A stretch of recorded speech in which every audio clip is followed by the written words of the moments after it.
noite. Vamos começar hoje a nossa disciplina. Nós vamos estar falando de neonatologia.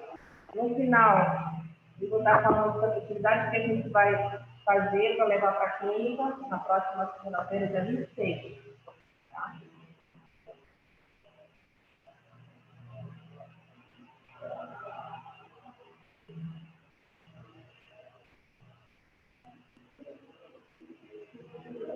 Bom, dentro da fonoaudiologia, nós temos um trabalho muito importante com os bebês de alto risco. Tá? Crianças de alto risco, que nascem na maternidade, eles ficam dentro do setor, né? E nós estamos tentando cada vez a neonatologia. O trabalho de fonoaudiólogo da neonatologia, ele é importante e ele é essencial. Por quê? Nós vamos trabalhar para, a nossa função é de estimular o aleitamento materno. Porém, muitas vezes nós não conseguimos essa etapa com sucesso, logo nos primeiros momentos da criança, principalmente nos prematuros de risco, devido eles estarem fazendo alimentação por sonda. Bom, temos que entender que crianças que usam sonda, elas não usam a mesma sonda que os adultos. Tá? Em crianças, elas são nasogástricas, elas são passadas via narina. Em adultos, são orogástricas, pela boca. Sonda de bebês de risco, crianças que nascem com 1,1 kg, que estão dentro da área da neonatologia, crianças que estão na isolete, na incubadora, com glicemia, estão se alimentando por sonda, o fonoaudiólogo atua, tá? Com estimulação para a sucção.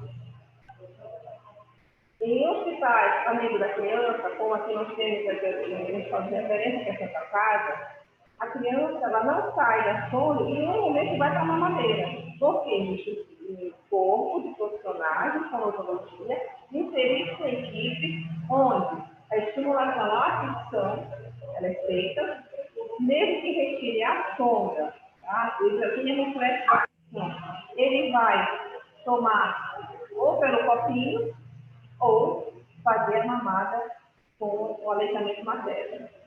Nunca, em hospitais amigos da criança, não é permitido, nem pelo Ministério da Saúde, nem como nós aconselhamos. Nós não aconselhamos em nenhum momento que a criança saia da sonda e vá para uma até a criança que nasce com anomalia por fase. Uma das anomalias da fase que a gente viu no semestre passado foram as fissuras orais.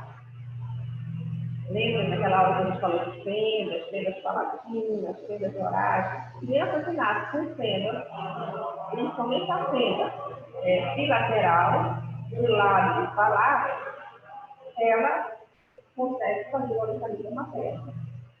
E o fonoaudiólogo está inserido nesse processo, junto com a equipe toda multidisciplinar, exatamente para quê? Para estimular e ensinar essa mãe a forma correta da pega para o bom aleitamento.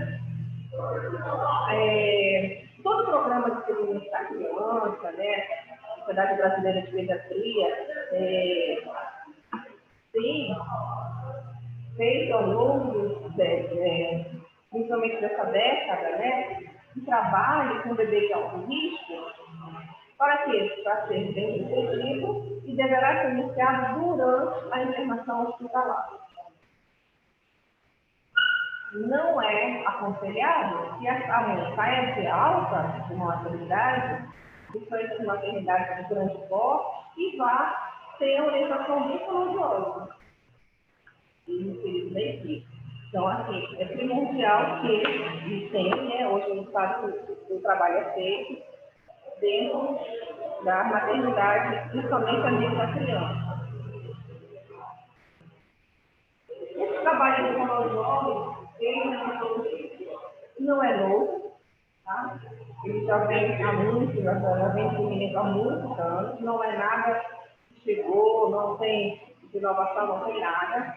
Diminuiu muito a mortalidade de recém-nascidos de risco, os bebês que nascem com qualquer risco. O que é risco? É tudo aquilo que vai promover uma dificuldade de desenvolvimento motor oral da criança. Então, o risco pode ser mínimo, tá? Mas ele precisa ficar em atenção. Quando ele está em atenção, ele fica na área internada, na área da neonatologia. E nessa área da neonatologia, o fonoaudiólogo está inserido, ele passa a visita, o certo seria nos 3 turnos, de manhã, de tarde, de noite, por isso que existem plantões, tá? Essa visita é intensa, mesmo o bebê estando realizando restrição por sono, não por via oral. Os avanços tecnológicos e farmacológicos ajudaram muito o trabalho do fonoaudiólogo nessa área, tá?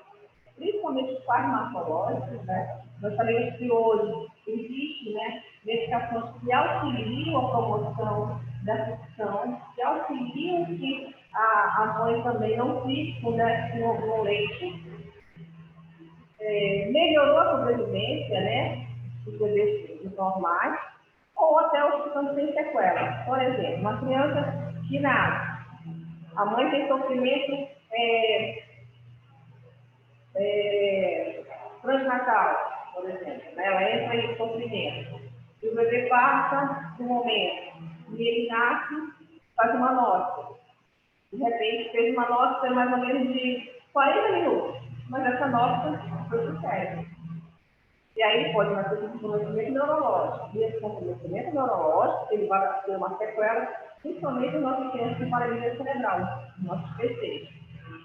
Criança que nasce com paralisia cerebral, se não for bem estimulado na neonatologia ou mesmo na própria maternidade, pouco provável que ele vai fazer função adequada. Se não tiver função adequada, nós vamos pegar ele lá, aquela faixa grande, né, maior, de 5, 6 anos, com dificuldade para fala, com dificuldade para mastigar, com dificuldade para alimentação. A dificuldade na fala ela é muito pontual, tá? E nós vamos estar atuando com a necessidade de assegurar o cuidado contínuo e a avaliação.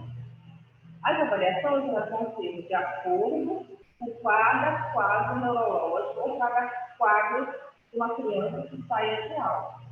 Eu vou frisar aqui, mas eu acho que mais à frente, aqui no PowerPoint, que FAUAP, que é o nosso segmento, FAUAP, na educação, ele vai, né, com o amigo do 6 até o 6º mês, com o orientamento efetivo, e o FAUAP vai até os 2 anos de idade, na equipe multidisciplinar, onde tem odontólogos, núcleos, físicos, teóricos, psicólogos, próprio pediatra ou neonatologista, porque é uma especialidade que só é inserida dentro do hospital. E nesse momento, todos esses profissionais vão estar acompanhando a criança até os 2 anos. Nós, fonoaudiólogos, temos um importante papel não só com a questão da fala, com os marcos do desenvolvimento, né?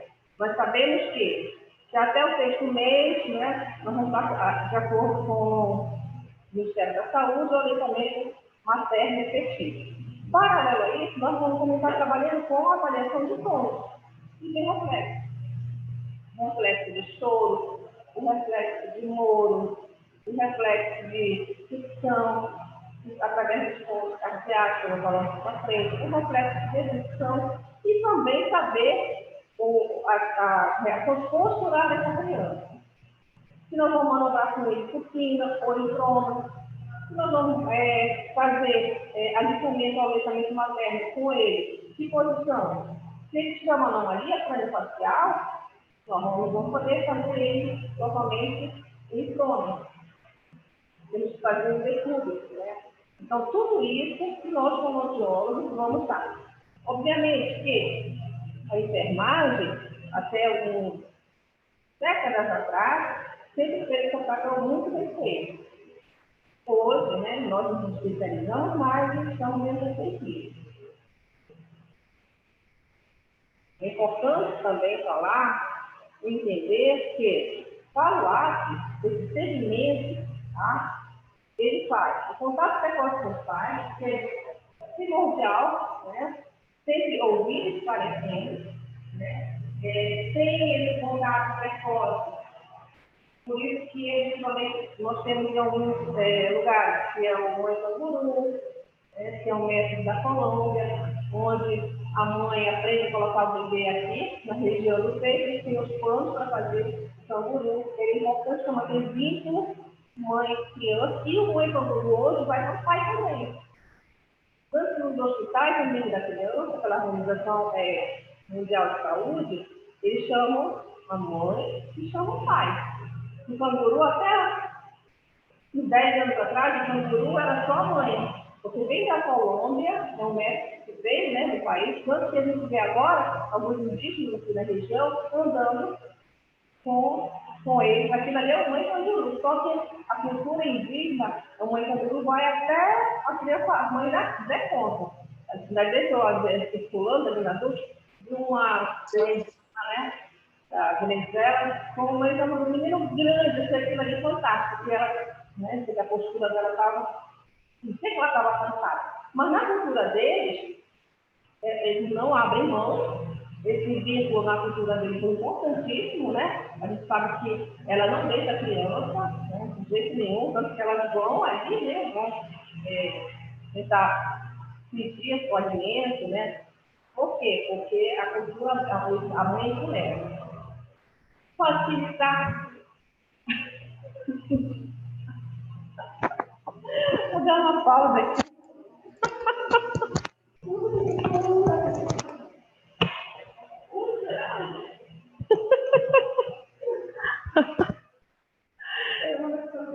Gente, meu Deus do céu. Olha eu mesmo.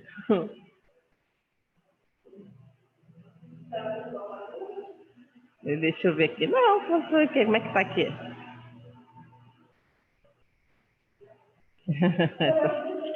Eu estava dando aula só para ela.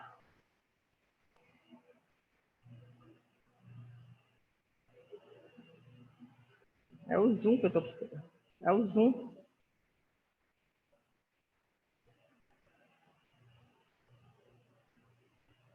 Gente, só um instantinho. Cadê? Eu estou procurando é o Zoom que não está chegando aqui.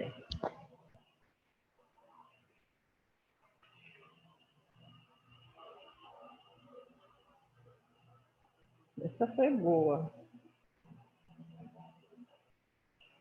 Aqui, achei. Entrou.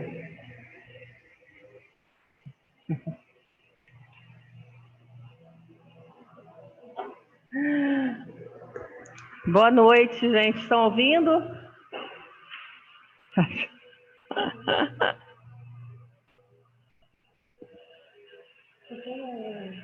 Boa noite, Rose. Boa noite, professora. Eu estou lhe ouvindo, só não estou lhe vendo. Está me ouvindo? Ouvindo, eu estou. Eu não estou vendo somente a parede daí 10 a mais. Ah, tá. Eu vou botar a câmera agora. Ai, agora, né? Isso. Tá. É porque eu estava aqui no ambiente só com a colega que estava assistindo. E eu também, a senhora está compartilhando o slide, professora? Agora. Obrigada, professora. Ah, isso. Então, eu só vou voltar aqui os 3 slidezinhos. Boa noite, gente. Boa noite. Bom, eu iniciei falando sobre o follow-up, tá? Que é o segmento do bebê de risco, tá? Que são as crianças que nascem, principalmente no Hospital Amigo da Criança, e ficam no setor que nós chamamos de neonatologia. O setor de neonatologia, ele é inserido todos os profissionais. E nós, fonoaudiólogos, estamos inseridos neste processo. Todo o programa, tá, segmento da Sociedade Brasileira de Pediatria, esse programa de segmento do atendimento em neonatologia com os bebês de risco, tá, o fonoaudiólogo ele tem, tá, um papel e uma importância dentro desse segmento que até para sair de alta, que eu até não falei aqui para a colega que está aqui, precisa da liberação do fonoaudiólogo. Então, ele tem, dentro do ambiente, ele tem terapeuta ocupacional, psicólogo, nutricionista, o fisioterapeuta, que mais? O neonatologista, que é a especialidade da pediatria, que cuida com os bebês que nascem prematuridade, estão assistidos dentro dos hospitais amigos da criança, e aqui na região nós temos a Santa Casa, e o fonoaudiólogo. Tá? O bebê, para sair de alta, ele precisa da avaliação e precisa que o fonoaudiólogo também pontue no prontuário do paciente. O que seria os bebês, né, de risco dentro da neonatologia? São os bebês que nascem com peso, até crianças que nascem até com peso abaixo de 1,1 kg, tá? E a nossa importância é de diminuir mortalidade no recém-nascido de risco, inserir os nossos avanços tecnológicos junto com os farmacológicos e melhorar a sobrevida dos bebês normais ou com sequelas. Um bebê prematuro pode ser normal? Pode. Tá? Pode. Naquele momento, ele só nasceu prematuro, mas neurologicamente, tudo ok. Tá?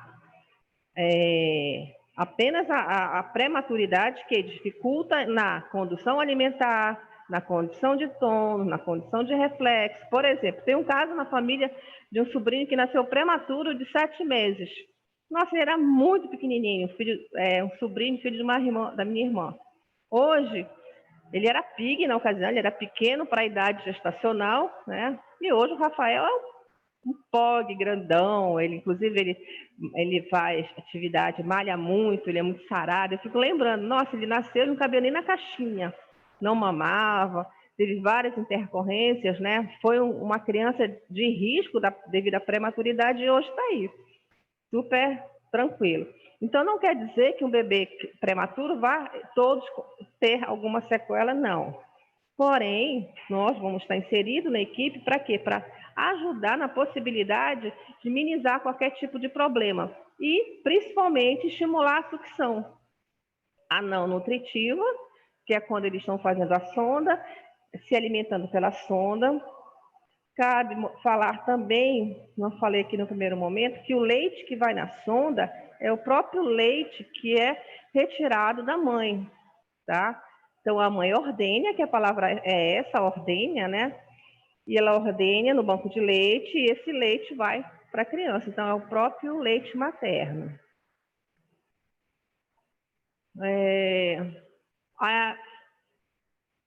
Mais uma vez, né, reforçando do contato precoce dos pais, sempre ouvindo e esclarecendo qualquer dúvida, tanto de pai e mãe, facilitar o vínculo dos dois, e frisar que a função biológica ela é sempre protetora, tá? E fortalecer esses laços afetivos. E, principalmente, fortalecer o aleitamento materno. Como é que a gente pode, né, estar fortalecendo? De que forma eu posso estar contribuindo dentro desse follow-up? Follow-up, volto aqui a falar, a palavra é essa, que quer dizer segmento, tá? Segmento de 0 a 6 meses, com aleitamento materno exclusivo, e de 0 a 2 anos, que é o follow-up, que é todo o segmento, com todas as avaliações, inclusive a auditiva, que faz o primeiro exame auditivo, que é o teste da orelhinha, né? E as avaliações de MO. Nesse momento, a gente vai também, essas ações, facilitar os contatos iniciais, visitar a mãe precocemente. Nós não podemos achar que a mãe, o bebê está lá, né? Dentro da neonatologia, vai ficar 40 dias e a mãe sai de alta. O Hospital Amigo da Criança tem alguns que têm abrigo para a mãe ficar. E se a mãe estiver ali, a mãe também tem que ser assistida, tá? Nós, fonoaudiólogos, nós não podemos achar que nós só vamos estimular a sucção do bebê, avaliar a audição do bebê, avaliar os reflexos do bebê, avaliar a tonicidade do bebê, sem que a mãe também não seja orientada. E tentar responder, no máximo, né, junto com a equipe, todas as inquietações da mãe. E também colocar aqui que a mãe que planeja um bebê, que está tudo ok, e tem alguma intercorrência, que o bebê nasce de forma prematura, que vai para um ambiente da neonatologia, ela fica também, algumas vezes, com problemas emocionais muito grandes. E aí os psicólogos dão todo apoio nesse momento. A estimulação fonoaudiológica, né, ela é desde o momento que o bebê, com as 24, 48 horas, é liberado pelo neonatologista, precocemente. Eu considero que é uma das intervenções mais precoces que a gente faz no ser humano, é dentro da neonatologia. É fundamental. Sem a estimulação fonoaudiológica, às vezes o bebê perde o reflexo de sucção, tá? Perde o reflexo dos pontos cardeais, é quando a gente faz o estímulo na região perioral, que a gente faz o estímulo dos pontos cardeais, né? Em cima, embaixo e na lateral. E o de procura também. O de procura é muito fácil ver também nos bebês, quando às vezes a gente coloca no próprio peito, às vezes do pai, ou enfim, até do profissional, da enfermagem, do fono, e o bebê fica procurando, às vezes até a roupa, para poder mamar. É o reflexo de busca e procura, que é presente nas crianças que não têm problemas neurológicos. Facilitar a entrada dos pais, tá? Não tem, de maneira nenhuma, não tem como trabalhar em neonatologia e deixar eles de fora. Tornar esse ambiente acolhedor, tá? Agradável. Apresentar sempre esse bebê aos pais. Hoje, né, nós não trabalhamos mais com aquelas frases mãezinha, né? Não, são mães, né? Antigamente dizia, não, venha cá, mãezinha, da mesma forma que se falava com os idosos, vem, né? Não. Não, hoje a gente sabe que isso não é mais uma linguagem que, né? A senhora, né? Então, nós não trabalhamos mais. Eu sou da fonoaudiologia antiga, ainda peguei essa fase. Trabalhava a mãezinha, hoje não, né? Nós sabemos que hoje não se preconiza mais isso. Participar desses cuidados de todos, de toda a equipe. É uma área da fonoaudiologia que nós não podemos estar, o terapeuta ocupacional está lá, e nós não temos que, não, a gente está sempre ali, tá? Eu trabalhei intenso, quem trabalha nessa unidade tem que estar dentro da cabeçona. E iniciar o canguru, assim que possível. Aí vou voltar a falar aqui, que nós temos exemplos de mãe canguru aqui na nossa cidade, cheio com as nossas venezuelanas que estão aí, né? Até porque o método canguru veio de uma enfermeira colombiana, foi ela que criou, né? Trouxe para os outros países, né? Do mundo inteiro. É um método que é usado no mundo inteiro. É um método que tem resultados emocionais fortíssimos e resultados também para sucção fortíssimos. Tem alguns estudos que já mostraram que quando a mãe, né, tem depressão pós-parto, que às vezes não aceita muito bem o bebê, quando ele é colocado no método mãe canguru, todos os dias, 15, 20 minutos no método canguru, esse resultado emocional para a criança e a alta hospitalar ela é muito maior do que os demais. Porque o vínculo mãe e bebê, tá?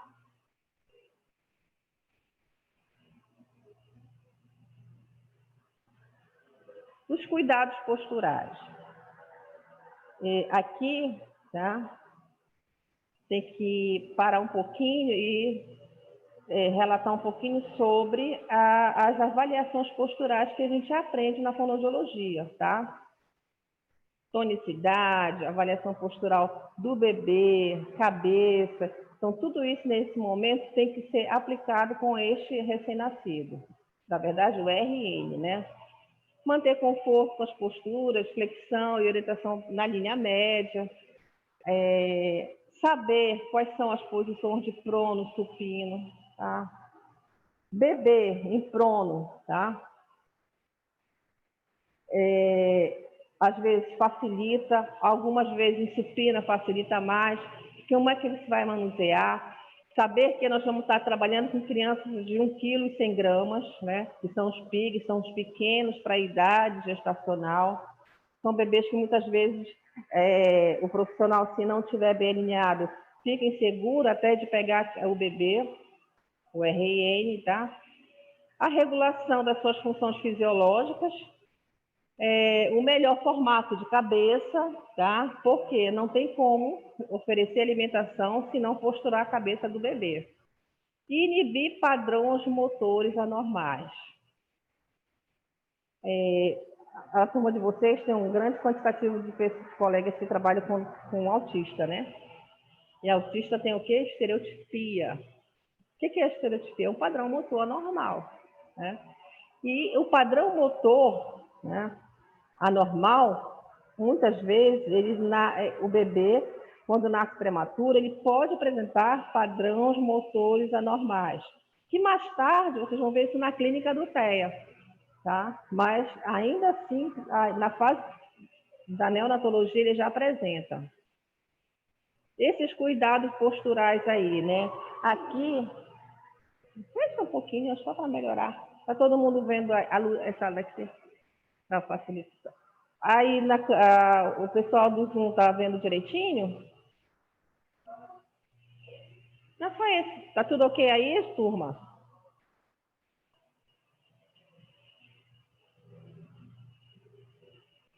Está todo mundo ouvindo bem?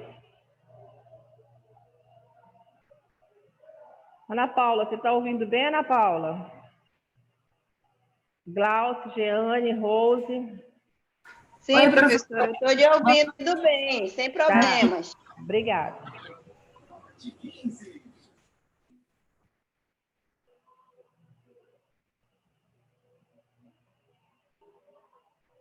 Então, os cuidados posturais. Aqui, ó, esse bebê, ele está em que decúbito?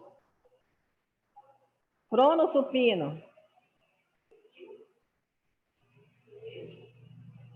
Prono supino. É prono supino. Gente, olha só. Agora a gente está vendo muito no Covid, né? O Covid, algumas pessoas ficam em prono, nessa posição. No Japão, decúbito lateral, mas no Brasil, muito nessa posição aqui para tratamento, tá? Principalmente os que ficam entubados. Então, essa postura aqui, essa aqui é uma isolete, tá? Esse bebê não deve ter nem 1,5 kg. O uso da sondinha aqui, ó, tá? Essa sondinha realizada passa pelo nariz da criança para que ele receba o leite materno. Essa criança tem audição, está ouvindo os estímulos, tá? Tanto que hoje é proibido, muito proibido, qualquer tipo de celular dentro de unidade de neonatologia. Eles ficam semi-intensiva, né? Esses bebês, com essa posição, eles são aliciados para a sucção efetiva, o aleitamento materno. Ele está fazendo aqui uma alimentação, né? Pode fazer uma sucção não nutritiva, porque algumas vezes a gente coloca o dedo na boca, tá? E faz a sucção de dedo. A sucção de dedo é não nutritiva. O alinhamento da cabeça, as mãos próximas ao rosto, sempre. E dá a inibição ventral, né? O que seria dar essa inibição ventral? Na posição que ele tiver, tornar essa posição mais lateralizada, né? Para poder posturar, para melhor manusear com o aliciamento da sucção. Apoio de pé, que é a contenção e enrolamento. Hoje não se faz mais todo aquele abafamento que se fazia quando os bebês antigamente se faziam, né? Continham muito a criança, enrolavam muito. Hoje não. Atividade motora, hoje já coloca a criança apenas com a fralda e deixa ele livre. Para quê? Para que ele, logo precocemente, tenha uma estimulação motora e um decúbito melhor.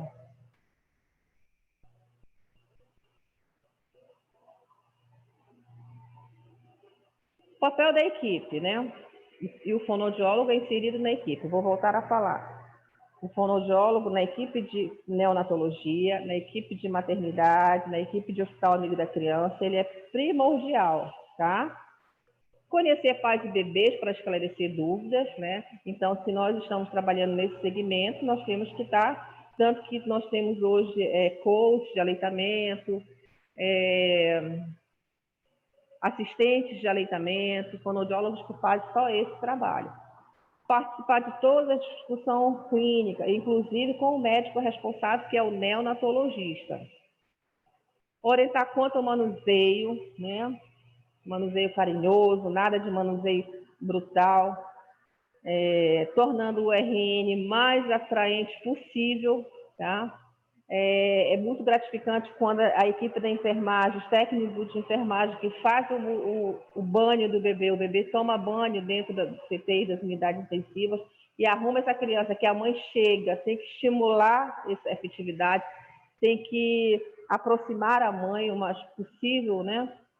Prestar o cuidado, não só com ele, mas com os pais também, e encorajar, preparar os pais para assistência, né? Que seria a participação na assistência, é o cuidado, tá? RN de risco, esse cuidado ele vai para casa, mesmo de alta, ele vai com cuidados. E esses cuidados por périos, né? Cuidado ao bebê, ele tem que ser realizado com os pais e com quem cuida, né? E preparar a alta e o aleitamento, tá? Bebês de hospital amigo da criança não sai de alta sem a avaliação do fonoaudiólogo. E o fonoaudiólogo segue no follow-up até os 2 anos, mesmo que esse bebê esteja tudo ok. Mas o follow-up vai até os 2 anos.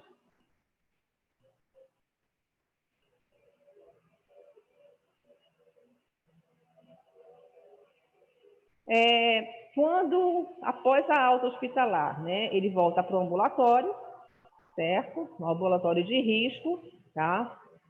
E aí nós vamos identificar crianças com risco para o problema do desenvolvimento. E aí, a gente tem que estar muito craque com os marcos do desenvolvimento, tá? Por isso que a vida inteira, fonoaudiólogos, a gente estuda Piaget, estuda Vygotsky, estuda... o que mais? Me ajudem a lembrar. Piaget, Vygotsky, Chomsky, porque eles fizeram todos os marcos do desenvolvimento, principalmente com fazendo paralelo entre atividade motora e linguagem, né? Nós não podemos só pensar com as atividades da linguagem, nós temos que saber que...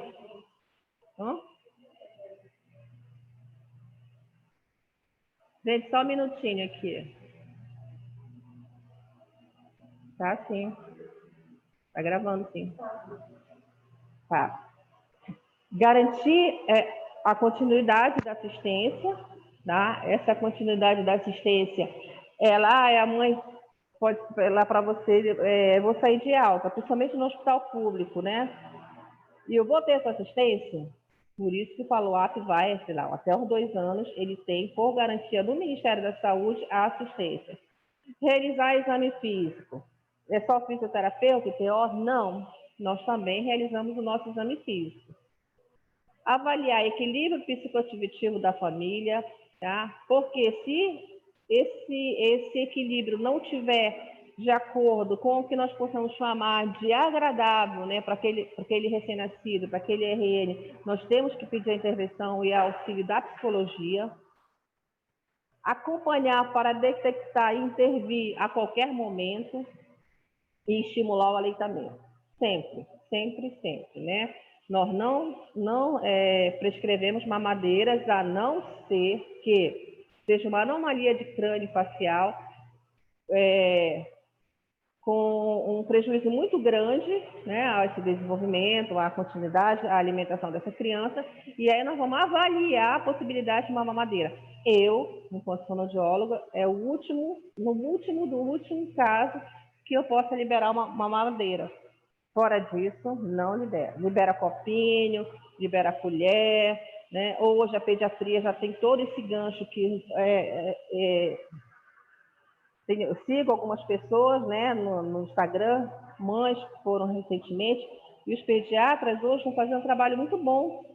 A criança já sai dos 6 meses, já está indo para fazer a pega do alimento, levando o alimento para a boca, né? E já está, isso a pediatria já desenvolveu bastante, ajudou muito no nosso trabalho de fonoaudiólogo.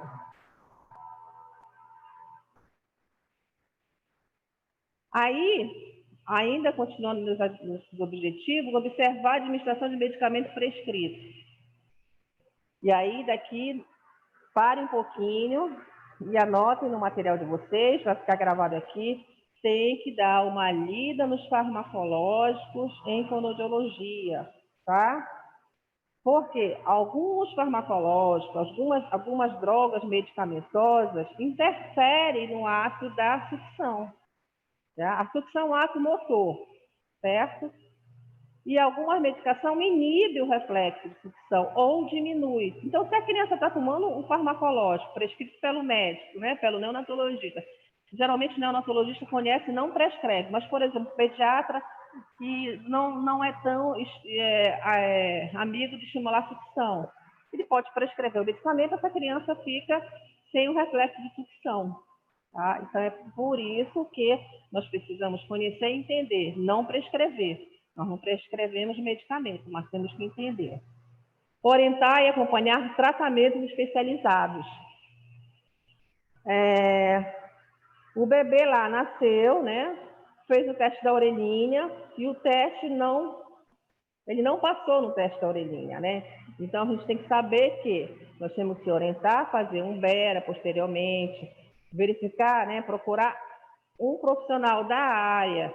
Nem sempre o colega da neonatologia é da área de audiologia. Chamar um colega especializado para uma boa avaliação audiológica. Sim, tá?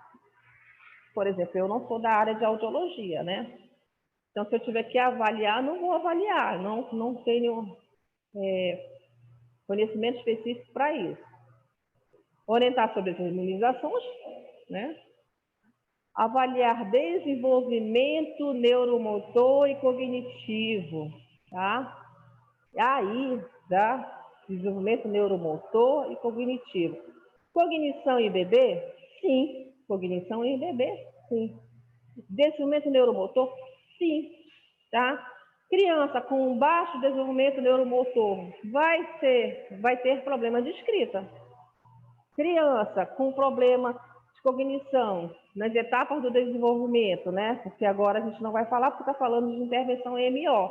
Mas, por exemplo, uma criança lá com 7, 8 meses, que você está trabalhando musicoterapia, né? Enfim, rimas, enfim, e você vê que ele não tem uma resposta, alguma coisa está errada, algo está acontecendo. Temos que estar avaliando, sim, o desenvolvimento neuromotor e cognitivo, paralelo aos profissionais da área específica, paralelo ao físico, paralelo ao TO, mas sempre buscando dentro do que a gente vê na fonoaudiologia. Acompanhamento digitalizado e holístico, né? Para o desenvolvimento máximo do potencial global. Aí todos os profissionais, é interessante que nós temos psicopedagogo, tá? Até então, há um tempo não se tinha psicopedagogo nessa equipe de follow-up.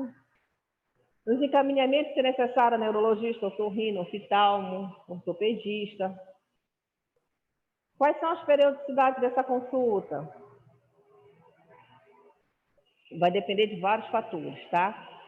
De 0 a 2 anos eu falo follow-up, uma vez no mês ele passa em todos, certo? Mas se o fonoaudiólogo verifica que está tendo alguma alteração fonoaudiológica que vai interferir, então eu posso solicitar que venha em 15 dias.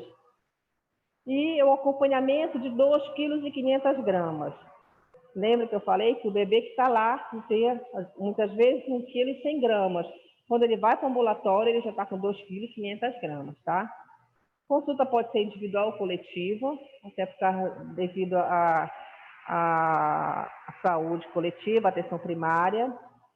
E o ideal é individual com suporte interdisciplinar. Como é que seria uma consulta individual, né, com suporte interdisciplinar? Seria o profissional, né, dentro da sala de atendimento, com os demais profissionais, eu fazer minha avaliação e os demais estarem presentes. E nesse momento, né, que seja, ou alguma vertente que não seja nossa, a gente pode chamar o outro, tá, para fazer. Dentro da escala do desenvolvimento, da unidade básica de saúde, por exemplo, lá sempre colocam onde eu trabalho, né, mas lá no posto do Marco tem as escalas do desenvolvimento e a fonoaudióloga faz o acompanhamento junto com os demais. Tem um roteirozinho aqui, tá? E a história perinatal, né? O que é a história perinatal? Antes, né? Peri, né? Da mãe engravidar, é importante. Aspectos socioeconômicos, intercorrências, vida familiar. Esse roteirozinho.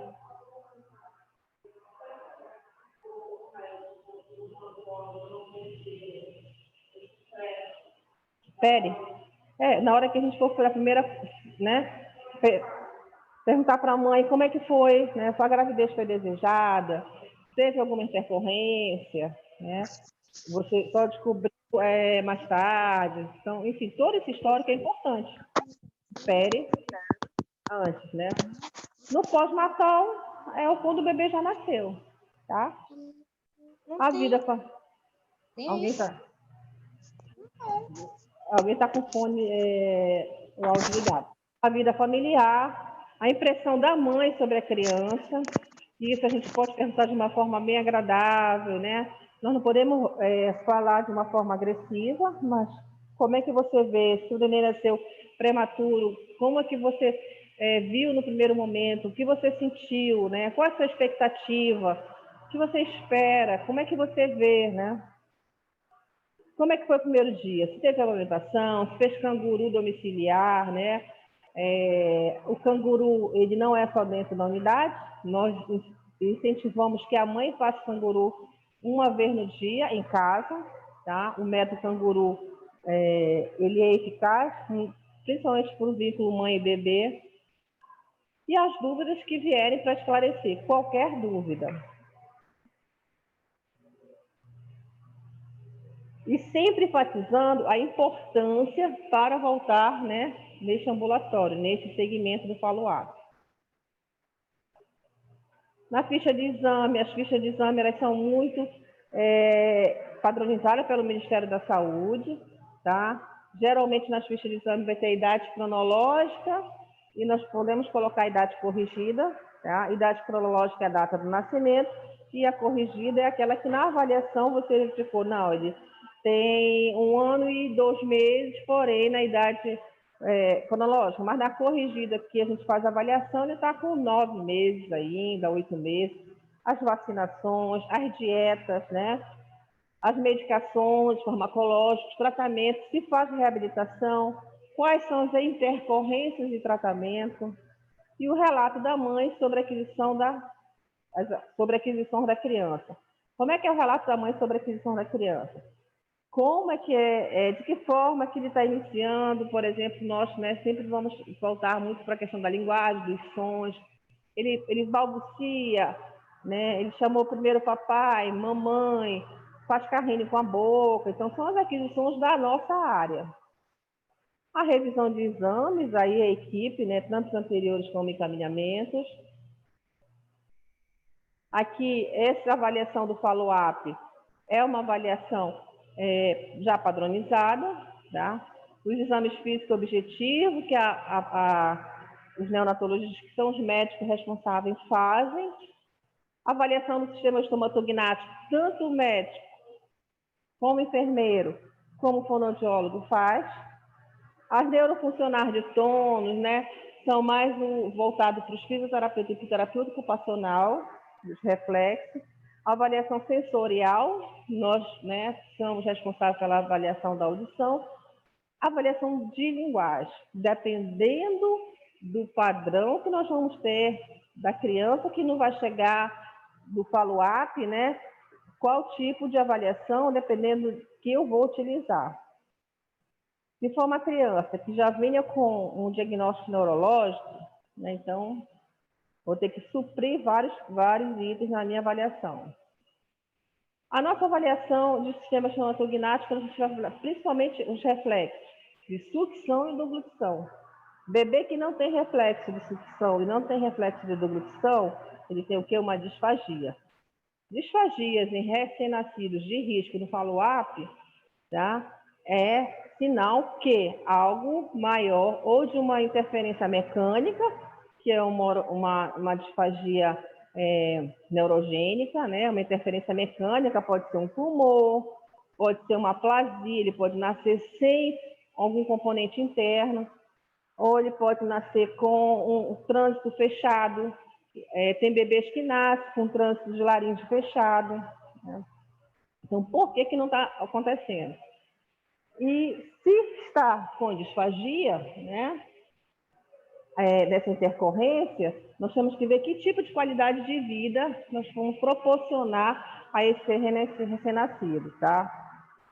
Não é incomum de crianças nascerem com dificuldades, né, mecânicas que dificultem a alimentação, tá? Não é atividade incomum.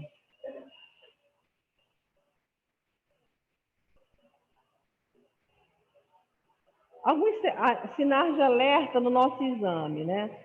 Quando ele está fazendo sucção, muda a coloração da pele, tá? Ele fica arroxeado, fica nociado, ele faz pausa respiratória, ou seja, ele mama, mama, mama, para, cansa. Ou ele mama, mama, mama, permanece na orelha da mãe, né? E cochila, respira e volta, tá? Ou ele tem desconforto respiratório. Se ele faz hiperatividade, se ele é uma criança que tem tônus rebaixado, uma criança que não consegue, durante o aleitamento, aquele tônus, né, muito pesado, não faz movimento de pé, não faz reflexos com as mãos. Se ele tem irritação intensa, algo está desconfortável, porque um dos sinais de uma reclamação de recém-nascido é o choro, né? Regustação frequente e vômitos. Regustar é diferente de vomitar, né? A gente estava falando, foi até na clínica que a gente falou sobre isso. A gofada que o bebê dá é diferente de vomitar, né? E a diminuição ou recusa da dieta. Por que ele está diminuindo ou por que ele está recusando aquela dieta?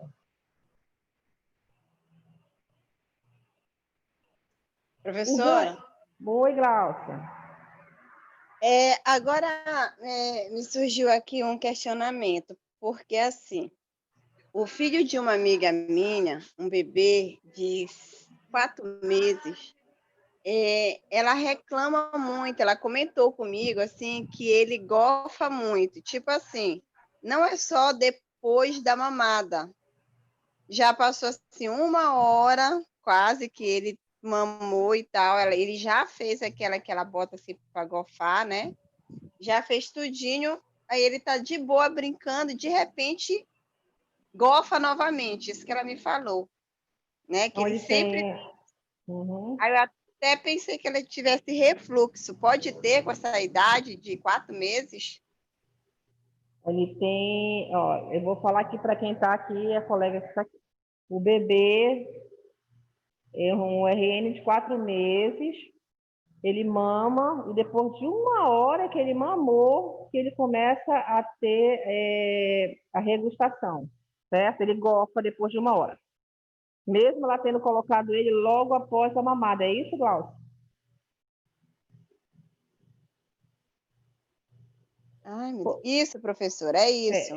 Mesmo ele já tendo, porque depois da mamada, ela coloca normal, como tem que ser feito, ela faz tudo direitinho. Aí ele dá aquela primeira golfada. Só que quando é depois, assim, ele está brincando, lá, quando ela observa, ele golfou novamente. Eu até É, disse para ela que eu achava que ele tinha refluxo, por isso que eu estou te perguntando é, se bebê pode ter. não é adequado, né? E aí o bebê pode correr um risco, né, Glaucio? Porque se após 1 hora ele regustar e estiver dormindo, ele pode broncoaspirar o próprio vômito.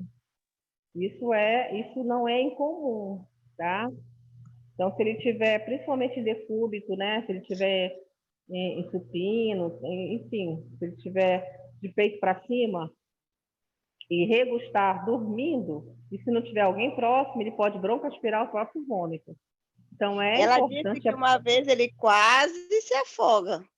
Exatamente. Esse é um dos grandes riscos de óbito de bebês, tá? É importante sim ela conversar com o médico dela, tá? Para verificar o que está acontecendo. Porque regustação, geralmente, a não ser que ele fique muito saciado, será que esse volume de leite não está sendo muito grande? Né? Então, porque muito saciado, porque até 1 hora ele já fez até digestão aí. Até porque o leite materno ele faz uma digestão muito rápida. Geralmente, o bebê que faz leite materno, ele mama e evacua em seguida. A gente é uma brincadeira, né? Parece filho como é um pássaro que faz que evacua toda hora, né? Então, bebês Leite passarinho, mamam, todo mundo diz. mama e evacua. Por quê? Porque o trânsito, o leite materno, ele tem uma propriedade tão boa que ele até a digestão dele é melhor. É diferente quando a mãe coloca leite industrializado, que a criança tem cólica e fica com o intestino preso. Então, Glaucio, eu oriento que a sua amiga converse sim com o médico, para ela não ter um susto, né? Até para tirar qualquer tipo de dúvida, porque não é normal, tá? Isso não é Tá dizer que bom, ele tenha algum professor. problema, mas é prudente conversar com o médico. Sendo Certo. criança, a gente não pensa 3 vezes, né? É. Outra dificuldade, né, na mãe, né?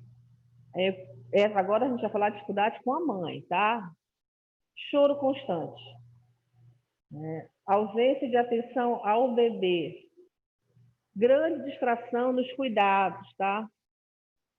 Ter medo de realizar os cuidados básicos. Tem mãe que não consegue trocar o bebê, né? Ou então, diz, ele vai quebrar, então eu fico nervosa, enfim, não consegue. Porque a relação mãe e bebê, ela é uma relação tão intensa, inclusive há estudos que falam com a questão hormonal, a afetividade, o cérebro da mãe, que o bebê quando nasce, ele ouve a primeira voz que ouviu lá na vida intrauterina, que foi a voz da mãe, né? Ele tem resposta a isso. Então, quando a mãe tem dificuldade de manusear seu próprio filho, alguma questão emocional que não está bem finalizada aí. Falar com o bebê como se fosse adulto. Né? Nós sabemos que se você falar com o bebê com uma voz mais agradável, mesmo você dizendo que coisinha feia, ele vai ter uma resposta motora satisfatória. Mas se você for falar de uma forma agressiva com ele, mesmo dizendo que ama ele pode se assustar e chorar. Não conseguir a posição para segurar o bebê, tá? E não saber a pega correta da amamentação. Aí que os fonoaudiólogos, principalmente no Sudeste, as colegas estão trabalhando e ganhando rendas muito boas para ensinar a pega, que é uma coisa que é instintiva, né? O bebê procura o peito e a mãe aconchega o bebê para amamentar. Mas eu não sei o que está acontecendo com a evolução da nossa espécie, e as mulheres estão se esquecendo, estão apagando na memória essa afetividade. E aí que bom que entramos nós, né? Que aí tem mais mercado de trabalho para os fonoaudiólogos. Mas a pega, ela é uma questão muito, muito íntima entre mãe e filho. A mãe, os próprios hormônios, né? O choro do bebê, né? Mesmo as mães muito jovens, elas conseguem pegar assim o bebê, acalentar ele e colocar a pega correta. Só que nós só vamos orientar que ele não pode ficar muito horizontalizado, porque a tuba auditiva, quando nascemos, ela não está ainda na posição correta. Seria essa aqui. Então, se ela está assim, quando o bebê mama nessa posição aqui, o que acontece? O leite vai para os canais auditivos e dá muita dor de ouvido. Então, por isso que nós orientamos que fiquem nesta posição aqui, tá? E muito estresse no momento alimentar. Aquele momento é tão dificultoso, né? Existe há pouco tempo, até que a pandemia parou com isso, porque tinha movimentos de pessoas que não achavam que a mãe tinha que tirar o peito do supermercado, e sim, tinha que se esconder. Não, aquilo é uma coisa natural. O aleitamento materno é tão natural que os índios fazem isso sem nenhum coaching, ninguém, né? E é da espécie. Temos aí também, colega, dificuldade com o pai, a figura, né, do pai. Tá? O pai, a figura, né, do pai. Não brincar com o bebê é um sinal que algo não está correto nessa relação. A ausência total nesse âmbito da relação da família. Ele não consegue identificar necessidades que um bebê precisa. A nossa raça ela é diferente das outras espécies, porque nós precisamos que o outro, nas fases iniciais, precise que nos dê alimento e cuidado, diferente de outros animais, né?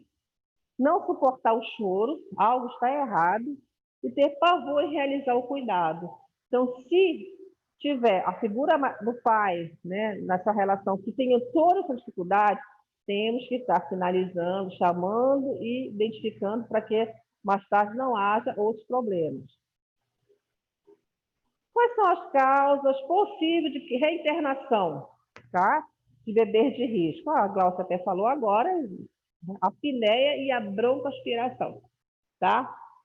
A broncoaspiração, ela é uma das causas muito fortes de bebês voltarem para unidades de semi-intensiva.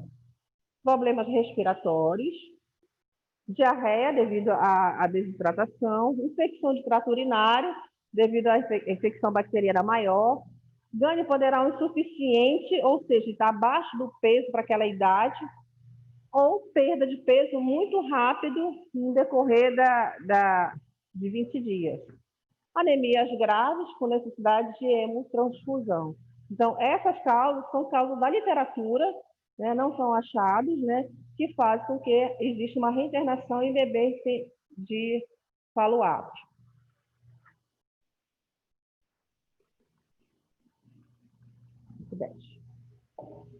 Crescimento.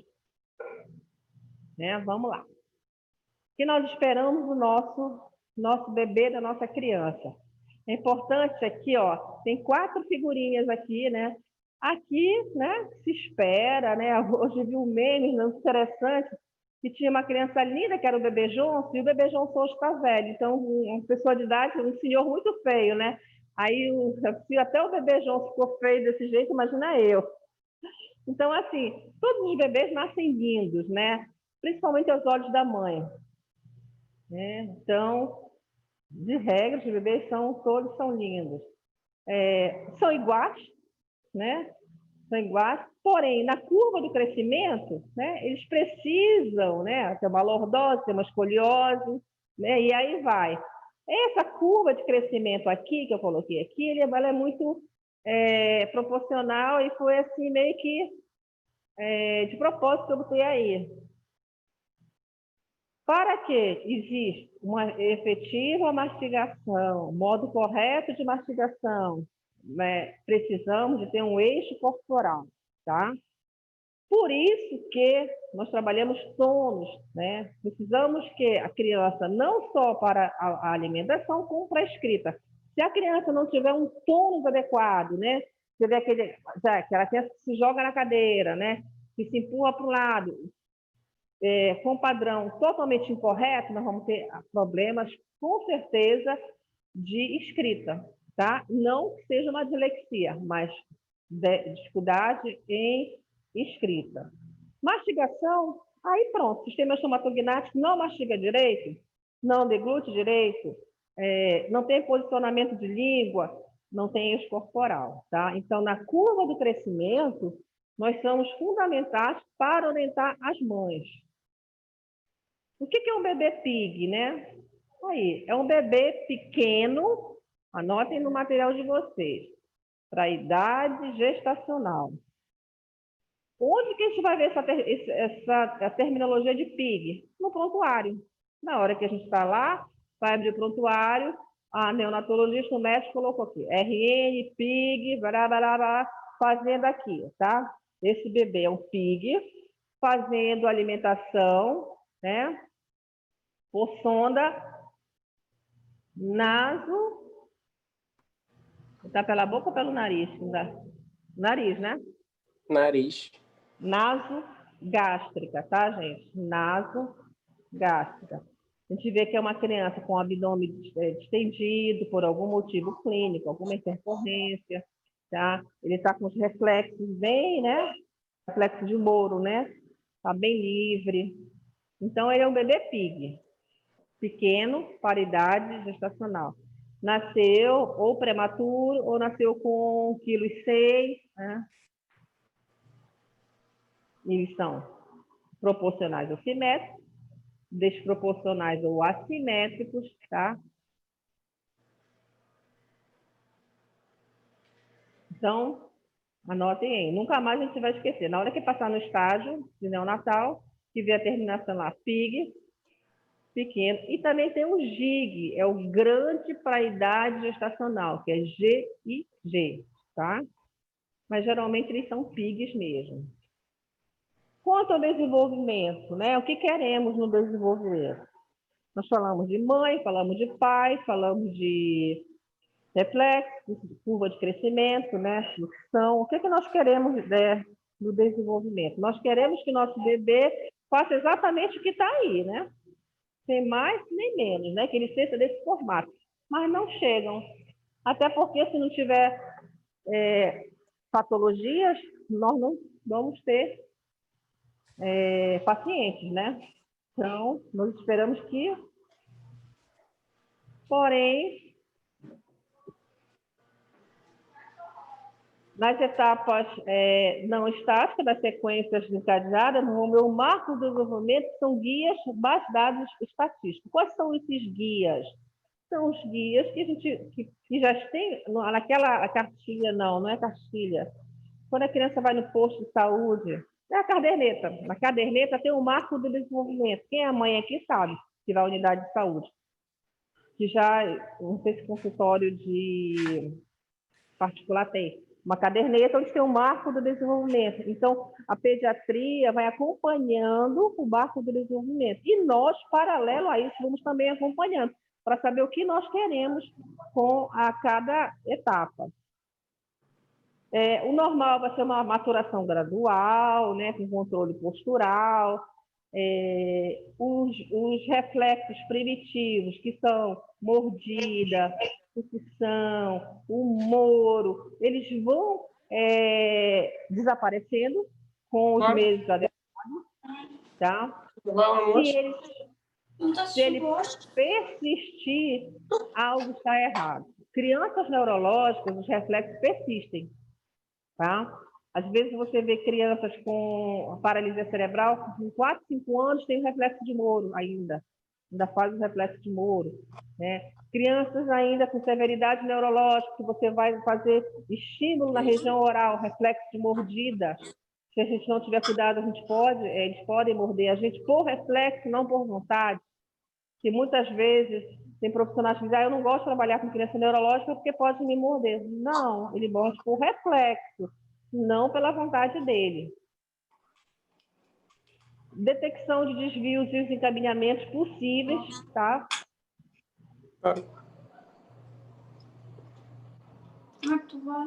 Aí. Observar da criança supino, prono, ou seja, peito para cima, peito para baixo, lateral, puxado, sentar de pé, nas mudanças de postura, tá? Quem trabalha com desenvolvimento infantil tem que ter um acolchoado maior, tem que ter uma bancada para que avaliar o bebê na frente da mãe, como os pediatras fazem. A avaliação neuromotora, né, que nós fazemos, ela não é a mesma avaliação neuromotora do físio nem da TO, mas nós vamos verificar espontaneamente tônus, postura, os reflexos primitivos, a motricidade fina. Por isso que tem nos bercinhos todo aquele arcado de estímulos que coloca ali, que eu sou um pouco contra, principalmente para o desenvolvimento visual da criança, às vezes não é muito bom, mas que a criança vai desenvolvendo essa habilidade motora nesse momento. Visão, audição e linguagem. Bom, eu não ia falar, porque eu sei que vocês já sabem, estão craques nos reflexos, né? O Moro, que não é o reflexo de Moro, é quando bate uma porta e ele se assusta, que não é, desculpa, da audição, é o susto. A pressão palmar, tudo que vai ele pega, faz isso aqui, ó. Plantar, a marcha, você coloca ele, mesmo que ele não ande, você coloca um bebê e ele faz a marcha, a colocação da tonicidade, a busca Piper, que são os pontos cardeais. Quais são os pontos cardeais? Norte, sul, leste, oeste, tá? Faz estímulo aqui, ele faz isso. Faz estímulo aqui, faz isso aqui, lateraliza. O tônico cervical simétrico é quando ele faz esse tipo, tá? Ainda, tá? Que levanta os tônus da cabeça. O RTCA, que é o diferente do assimétrico, e o próprio simétrico são as flexões de extensão, né? O retificação labiríntica é quando você coloca ele em pé e ele não dá não deu o botão, ai, fugiu a cabeça, mas ele não faz não se desequilibra, apesar de você estar segurando ele, ou pela cintura para avaliar o reflexo, tá? E o ventral e a liberação das vias aéreas superiores, que é a retificação labirintítica. Aí, gente, principais reflexos, dê uma avaliada no material de vocês também, porque se o reflexo não foi inibido, de acordo com a literatura, que cada reflexo é inibido em volta de X meses, se persistir algo, intercorrência neurológica, porque então tem que estar com o neurologista, que é o neuropediatra, para saber, tá? Porque todos esses reflexos são natos, nós nascemos. Porém, ao longo do desenvolvimento, eles vão sendo extintos na nossa vida. Imagina se fosse o reflexo de Moro, fosse persistente numa mulher adulta como eu, né, já com uma idade bem avançada, inclusive, uma senhora, reflexo de Moro, algo estava errado, né? E os pontos cardinais, é interessante que algumas crianças neurológicas, esses pontos cardinais, eles persistem tanto que é desagradável se nós não trabalharmos e junto com a fisioterapia, a criança sofre muito. O Galant, que é o estímulo paravertebral, que é o encurtamento. Oi. Não, só em relação a esses reflexos que a senhora colocou, é tipo assim, como a senhora disse, nós vamos olhar lá no material, né? Porque eles têm a etapa de começar e de terminar, Isso. certo? Aí, mas não acontece, tipo assim, já é vamos dizer assim, já é uma indicação de que o paciente tem algum problema neurológico se ele ultrapassar esse prazo ou não, ou tem assim, tipo assim, a possibilidade dele não ter um problema neurológico, mesmo ele tendo um pouco de atraso do passar dessas fases. A senhora está entendendo? Entendo sim. Vamos lá. Sim.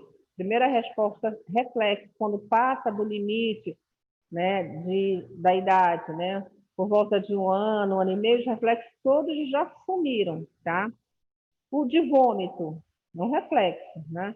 Que muitos de nós temos se for exacerbado. Por exemplo, quando nós vamos fazer uma radiografia cefalométrica, né? Quando vai fazer que alguém já for para o aparelho, quando vai ver dente, a rede de dente, que as moças colocam a plaqueta lá atrás, que exacerba um pouquinho de reflexo de vômito. É normal. Anormal quando ele persiste na fase, né, da aquisição e fica exacerbado para o resto da vida. Aí a Glaucia perguntou aqui, vou falar para a colega que está aqui. Isso é sinal que alguma coisa está errada? Sim. É sim. Precisa da avaliação do neurologista, tá? Porque se ele não inibiu na época correta, algo está de forma inadequada. É muito comum reflexos permanecerem com oferecem com paralisia cerebral e algumas síndromes. Os PCs, né? Alguns PCs têm principalmente o reflexo de humoro, né? E o reflexo de mordida, que dificulta um pouco o nosso trabalho. Tá? Da mesma forma que a gente trabalha com estereotipia, tentar tirar a estereotipia, nós vamos trabalhar no neurológico para tentar tirar o reflexo, tá, gente? Que está exacerbado. E, Glaucio, então, se persistir, além daquela idade, temos sim que encaminhar para o neurologista para fazer alguma avaliação, o neurologista vai pedir algum exame para saber por que aquele reflexo persistiu.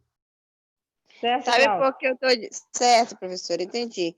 É porque a minha dúvida teve em relação a isso, porque a Thaís, ela comentou numa aula dela falando sobre desenvolvimento da linguagem, também que tem essas datas, os prazos, né, para o desenvolvimento, até tem toda essa data de corte, né, esse período de transição.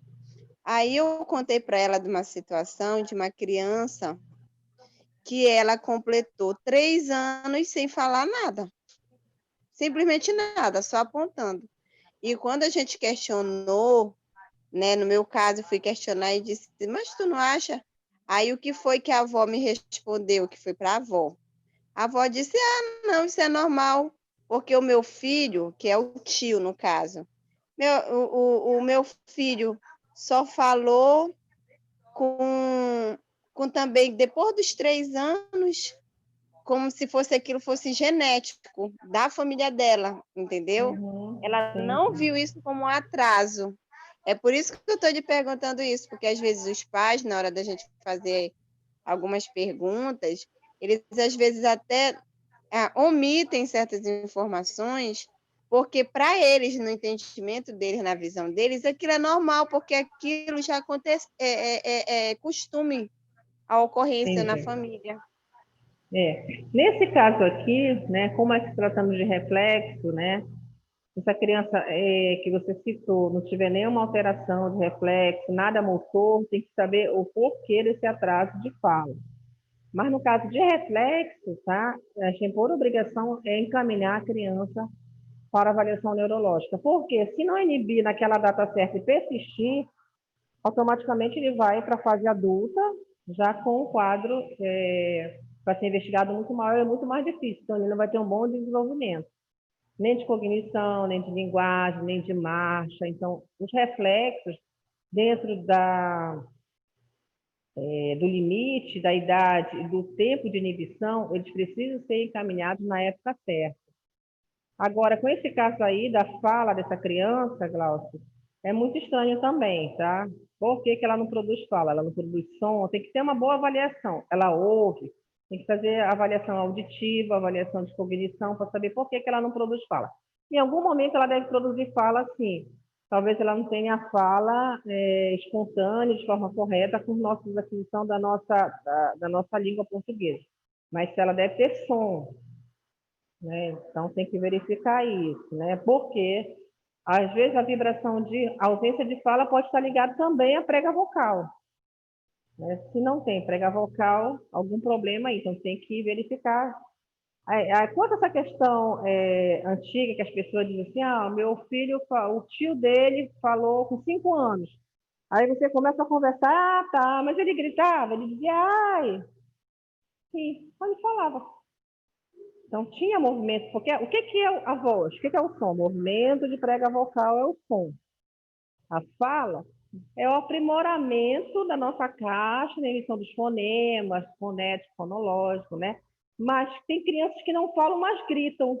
E tem o grito de dor, tem o grito de tolice. Então, sai o som. Então, tem que saber o porquê que não sai a fala com a produção dos fonemas. E hoje, Glaucio, não sei se eu posso te responder isso, hoje a gente não tem mais como deixar passar batido uma criança com 3, 4 anos, no momento que nós vivemos hoje, com uma boa tecnologia, a ciência, né? E dizer, não, espera, porque a avó dele também falou com 4 anos, né? Bom, sorte que né, a gente pensa assim, não, naquela ocasião não tinha tantos recursos, mas hoje a gente tem por obrigação tentar induzir que a mãe procure ajuda, viu, Glaucio? Para saber por quê. Se ela custa falar, ela vai costurar. Muito, muito provável que vai custar aprender também, né? A escrever, a ler, e vai ter uma dificuldade aí no desenvolvimento dela. Ok, gente? Que horas são? Ok, professora, obrigada. Nada, Glaucio. Bora levar lá na clínica para avaliar. 8h30. Dá uma pausa, tá? Gente, eu vou dar uma pausa aqui. Alguma dúvida aqui né, sobre a neonatologia até aqui? O desenvolvimento, os principais reflexos? Antes de eu dar pausa, para a gente voltar depois, eu vou compartilhar Pode dar aqui. pausa, professora, não tem problema. Tá, mas eu vou compartilhar aqui. Cadê? Não, ele não entra esse botão. Ah, entrou. Eu vou compartilhar aqui, gente, da disciplina de MO. Compartilhou aí para você na tela? Compartilhou, professor. Tá. No dia 26, a próxima segunda-feira, na clínica, vou fazer um ponto e meio, tá, gente? Eu deixei na segunda-feira, comecei a fazer o plano de atendimento. A Dani fotografou, vou pedir para ela colocar no grupo de vocês. Lá, nós trabalhamos com a possibilidade, tá, de um plano de atendimento por um mês, são 4 atendimentos. Não tem problema de fazer errado, tem problema de não fazer, tá certo? Porque nós precisamos aprender, tá? E não levem dúvidas, porque na hora que vai, principalmente se for trabalhar em estágio ou alguns lugares que pedem plano terapêutico, qual é o plano para esse mês, nós precisamos fazer, tá? O plano que eu pedi para fazer, tá? É de um adulto, tá bom? Um adulto, acho que de 26 anos.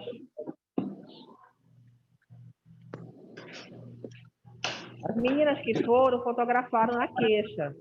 Tá? Então, no dia 26, cada um que for, leve o seu. Não precisa ser nada digitalizado.